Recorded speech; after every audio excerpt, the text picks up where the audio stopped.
علی بن فضل یمنی۔ یمن کے علاقے صنعاء کے مضافات سے ایک شخص علی بن فضل جو ابتدا میں اسماعیلی فرقے سے تھا، اس دعوے کے ساتھ ظاہر ہوا کہ وہ اللہ کا نبی ہے۔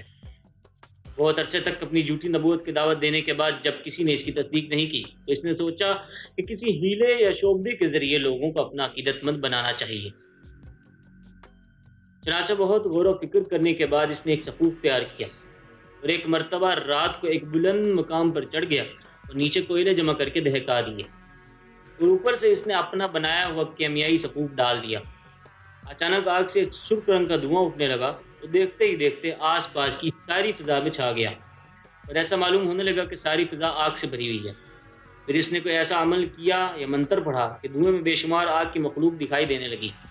یہ وحشت ناک منظر دیکھ کر لوگ خوفزدہ ہو گئے اور ان پر یہ وہم سوار ہو گیا کہ انہوں نے ایک اللہ کے نبی کی دعوت کو ٹھکرا دیا ہے، اس لیے خدا کی طرف سے عذاب کا منظر دکھا کر ہمیں ڈرایا گیا ہے۔ یوں اپنی قسمت دعوی نبوت کے ساتھ اسے کسی حد تک خدائی کا بھی دعویٰ تھا۔ چنانچہ جب اپنے کسی اندھے عقیدت مند کے نام کوئی تحریر بھیجتا تو یوں لکھتا: یہ تحریر زمین کے پھیلانے اور ہانکنے والے اور پہاڑوں کے ہلانے اور ٹھہرانے والے علی بن فضل کی جانب سے اس کے بندے فلاں بن فلاں کے نام ہے۔